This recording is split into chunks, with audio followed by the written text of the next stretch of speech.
Hey Mitch, I've just realised this engine's done 12,000 Ks on the same oil. It's overdue. That's a bit long. Yeah, well, it's not long because look, I did it in March by the date because I wrote the date that I've done it, not when it's due, because I'll decide when I want to do it. I just want to know when I've done it. And I can't always remember that with 7 cars. But anyway, done in March. It's now, what month is it? June. No, it's June still. So it's 3 months. 3 months. I mean, I'm not worried about it because it's highway Ks. So what I mean is engine hours. A lot of people drive around slow, they're in traffic, average 20, 30, 40 Ks an hour. This would average at least 80 Ks an hour. So technically, if it can do 10,000 Ks, it can do 20,000 Ks if you're driving highway at faster speeds, or even 30,000 Ks. Do you know what I mean? Yeah. So we've just been down to Supercheap and got them to beat the price of the oil at Autobarn, only because Supercheap was convenient. And we can drop the old oil off there when we're done. Bloody beautiful. They take the oil for free, which is nicely warmed up the engine oil. Hey, being 12,000 Ks, how bad do you reckon that engine oil looks? I don't know, let's get out and have a look. That's a good idea. Let's have a look at it as we drop it out. Something different. We've got the vehicle up on a set of ramps, doing a bit DIY style. And I'm going to call this video, What Could Go Wrong Doing Your Own Oil Changes DIY Style. Because we've done enough oil change videos. You can check, we've got a playlist there where you could probably pick up a lot of information, check that out. But in this video, a bit of waffle. We're going to show you the condition of the oil in a minute, but I'm going to also talk about some of the things that could go wrong for the DIYs doing their own oil change. Well, one of the first things, I look at these ramps, and these were outside and they were getting rusty, and you can see the material, it's rusted away and flaked off, which means this material here could have thinned out. I give them a coat of paint. We think they're okay. A lot of the weight's on that upright there anyway. But if you think about it, the only thing holding it up is that upright there and the strength of these welds right here. That's where the weight is there. So you want to inspect, in particular, these welds here, and there's no other way, it's welded on the inside as well. So you want to inspect that sort of thing before you use them, and in particular before you go under there. But the good news is, if you're not taking the wheels off, if it was to come down, you're probably not going to get crushed under the vehicle like as if you had a wheel off where there's less clearance under the vehicle. Something to think about. But what we're going to do, we're going to grab one of these drain trays and throw it down under here and drop this drain plug out and have a look at the condition of the oil. We'll have a look actually on the dipstick first. Okay, next problem. For anybody that has ramps, obviously you've probably got milk crates or something like that, because mate, no milk crate here. So hard to get to the oil dipstick. And you know how we normally take the cap off. So you probably do that before you put it up on the ramps, or make sure you've got a milk crate to go with your ramps. Let's have a look what this oil looks like anyway. There's the dipstick, look. And that's what I'm talking about. Mitcho, can you see that, how clean it is? I mean, it looks like there's no oil in there. Hey, it might not be on the dipstick because it's up on the ramps. Did anyone ever think about that? But there's enough oil on the dipstick that you can see, have a look at it. It's not really black, dirty diesel oil. Some people should be amazed because they can get their car serviced somewhere and immediately it comes black. It's that black, they don't even believe they changed the oil. But you can quite clearly see here, this oil on the dipstick is very clean. And that's what I said, I'm not even worried about this oil. It's actually a waste of oil to change it at this point, kind of, because it hasn't done the life that it's entitled to. But for the sake of 65 bucks, we'd rather over service the vehicle anyway, risk it for the biscuit that we're wasting oil, because oil is a lot cheaper than engines. So that's the whole picture here. But that engine oil is in very good condition. It's not a very, as far as soot loading goes anyway, right? You know, the shear factor, well, that's another story. We're not doing that here. You need to send it away for testing. But you can see both sides of it. Don't check the oil level while it's up on the ramps is probably my advice. And I'm not sure how well it all comes out. I prefer it on flat ground. The only reason we put it on ramps is because we're going to do the rear transmission mount. So we might just do that first and then drop it down for the oil change. Hey, how about that? Well, what can go wrong if you're doing DIY oil changes? Well, a lot of things can go a lot better than if you take it and pay someone to do it, because if you take it and pay someone, they drain the oil, it'll still be dripping more than this, which is okay. And they'll put the plug in without doing any checks. It's not a normal thing. Most workshops do not check all pickups. What I recommend you do on all engines, where visible, and if you've purchased secondhand, you don't know the service history, sometimes you might even need to remove this Sump sub-assembly so that you can get to the oil pickup. But a lot of vehicles, a lot of engines, you can actually look in and have a look at the oil pickup. Right, this one, have a look, you can even see it. I'm not going to get in the drip, but you can see how clear and shiny it is without me even getting in there too close. And then I was about to stick the thing in there and go like that and show you. But then the drips went faster, did you notice? Anyway, crazy. I'm going to have a quick look up there. We're going to go in there for a sec. See how shiny it is? Because this engine is just absolutely shiny. And when you follow all the directions, that's all you got to do. Look with your eye, with a little torch maybe. You don't need any inspection cameras or expensive equipment. You just have a look, it looks clear. If you see that blocked up, black stuff, carbon, lack of oil changes, or from the injectors. Now, it's important if you've got a diesel engine of any sort, particularly the 1KD, I say, because that's the one we specialise in, last of the best.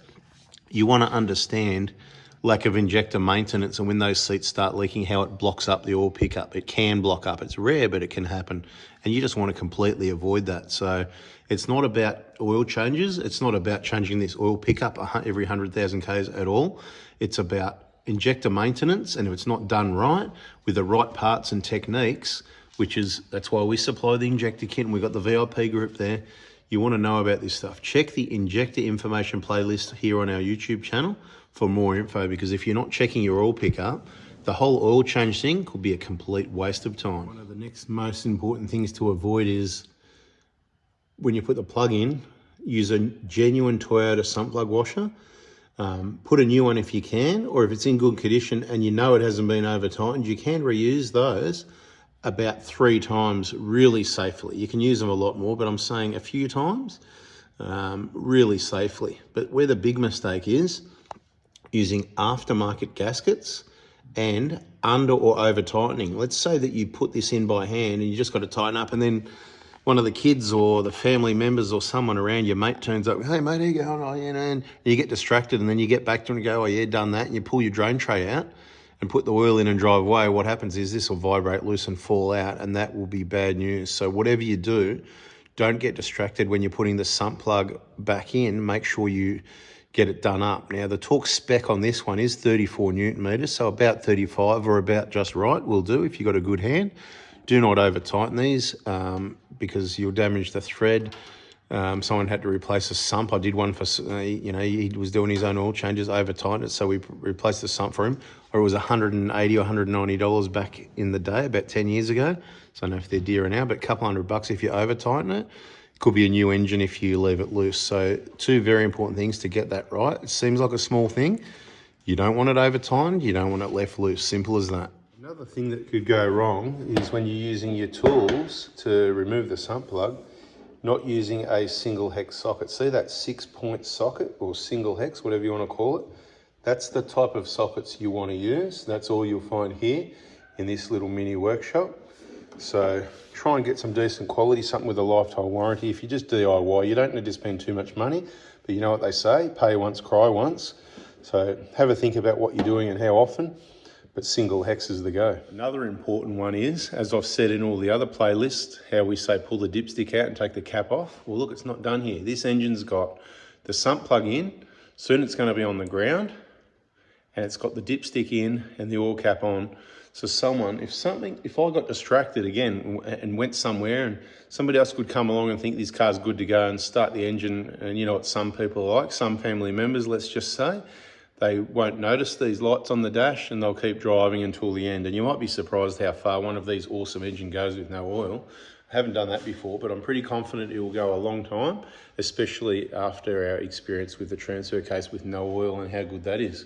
Okay, so this job's done. We better run through all the things that could have gone wrong or could go wrong when you do an oil change. We've talked about a few of them. What did you just ask me, Mitch? What would happen if you overfilled the oil? Overfilled it? Yep.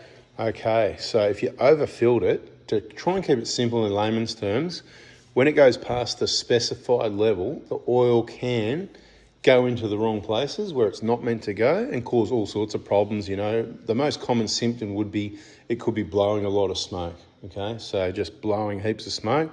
So if you've got a diesel, that can actually, the oil can overfill itself if somebody's worked on it recently, or the last time it was ever worked on it wasn't done right.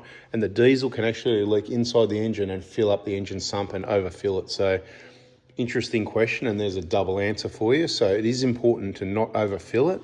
And that you fill it up, but you don't fill it up. You certainly do not fill it up to the top here, and that's what a lot of people do. And that's a big problem. It needs to be drained because the engine's not going to work properly like that. The dipstick is what's used. It's different on all vehicles. It's usually got yellow on the end, so you can locate it. That's a thing that you're allowed to touch. And it's usually got a low mark and a high mark. And if you run the engine warm, switch the engine off and check it after about 5 minutes. It should be between the high and the low mark. I prefer near the high mark. And personally, on these engines, I don't mind if it's a little bit over. So I just put 7 litres in this because where I am, it's convenient. I don't normally use the Penrite 7 litre containers because you pay 10% for the convenience. But it was convenient because I don't have separate containers to measure oil. Some other things that could go wrong. Okay, here's an important one that could cost you hours and a lot of stress. So on the 1KDs, the oil filter's down there. It's a bit of a pain in the butt. So I use the genuine oil filter removing tool to remove that out of there. And with ARB in the way, well, I say that because ARB, a dual battery, the battery should be over there where the dual battery belongs. But this is how the car was. So I've just worked with it, which puts the fuel filter out there, which is always in the way of the oil filter. Regardless of that being there or not, so there's things that can get in the way. You can break things off down in here. If you're not careful getting to the oil filter, people snap off, things here. And I wouldn't worry about it too much, but just don't break them. So go slow, gently and carefully. Don't slip and break something. Whatever you do, don't lean on this and break this, slip and break this. A lot of people do that mistake. And it's on the 120s, it's on the Hiluxes in the middle, and it's on the 150, the most common at the side here. They do become brittle later, but they can easily be managed without breaking them. So please be careful. If you've got your extensions on your oil filter and you're turning your ratchet, trying to crack that oil filter loose because someone really, and you touch that ratchet handle, which is earthed on the oil filter in the engine, right? Because the battery, the negative, is earthed to the vehicle. And there's a number of earths, including onto the engine. All metal parts are going to be earthed. So that's your negative.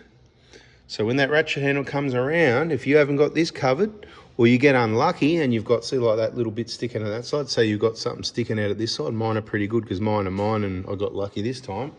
But if you haven't got that covered and that ratchet comes around, it could short circuit, it'll throw some sparks. If you're unlucky, the flammable gases from this battery could explode instantly and you'll get a battery acid shower. Good with this one because it's dry, but you don't want that. Worst case scenario, it starts sparking. You go, oh, and you get scared and you jump back and you let it go and the ratchet's still sitting there. It's arc welding away. What'll happen pretty quickly, you'll blow a fuse inside here. There's a big fuse, main fuse. And I've never done this, by the way, and I've never had to replace one of those blown fuses. There was one melted one we had because that's another story in another video. You can go and check out all the other videos. There's lots of stories, lots of information, all designed to share the info and help you, not me, you, not the engine, but you, the person watching. That's not me, that's you. Mate, keep it reliable, save some money, careful who you let work on the car, keep a smile on your face, right? So you can check out those videos, but if you short that out, it's going to be pain and suffering because it's not just a pull-out fuse. It's secured in from underneath. You got to pull the whole fuse box apart and get to it underneath. It's a headache. A few hours later, it'll do your head in. So you don't want to short anything out on this like your alternator. If someone goes to change an alternator without disconnecting the battery, crazy people, and you're going to short something out, and this is the sort of thing that's going to happen. So be very careful that you've got things disconnected and secured safety, and less headaches if you do that. So that's something else that could have happened.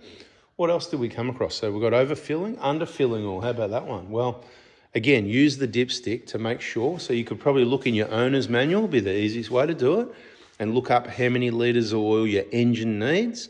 Put the right amount of oil in, because putting not the right amount, and as we already discussed, getting distracted where this looks like it's good to go, well, it is. This has got oil, it's got just had a new oil filter, this is good to go. Next thing you do start the engine and let it run for a minute, then you switch it off and come and have a look around your oil filter, just make sure this is not the first one in a million leaking oil filter, just in case you did something wrong. So I'm not giving you the procedure on oil and filter changes in this one so much, other than we've just done it. It's more of a chit chat about things that could go wrong. Nice clean seating surface underneath the oil filter, that's a good start. Lubrication on the O-ring if it doesn't come already lubed, which these ones do. 10-pack from LSI Auto. Normal discount code 4B4 diesel. lsiauto.com.au. All the time that works. You just won't get them for $100 anymore. That special deal we had. Stick around if you want to see something like that again. It might happen, but you know, rare. Anyway, did you miss that one? Subscribe, turn the bell on. You don't want to miss this stuff. We do have discounts set up from different businesses on products that I like and use. I ask them, or they ask, hey, do you want to do that again? We set up a discount for you. So what else can go wrong? Oil changes. So look, I have had other brands of genuine and non-genuine oil filters leaking. I've had, like at the seam at the bottom there where the manufacturing, and look, it leaks oil. So sometimes it takes a while. So what I'd recommend is you first check after about a minute, make sure it's good. I had a turbo GTR Skyline. I did a service, full synthetic oil. And the oil, it just started leaking out everywhere. I switched it off. It's still running. I had to find the turbo timer and hit the button. By the time that happened, I don't know how many litres. It was a massive pool of oil on the floor. I've probably told this story in another video for all the regulars. They've probably heard it before. Sorry about that. But for those that haven't, Repco, of course, replaced the oil in the oil filter. When I investigated the oil filter, you couldn't see the damage, but in the rubber seal, it was like a cut straight through it, which you couldn't see till you took it off the filter and bent it and opened it up. And the oil pressure was obviously powerful enough to push past that seal. So you couldn't see it even on pre-inspection before installation. So check these things. And I'd also recommend, part of a service is a road test. Take the customer's car for a drive, 5 or 10 minutes minimum, for even after a service, and bring it back and have another check afterwards in case you've got a leaking oil filter, because it can be a slow leak.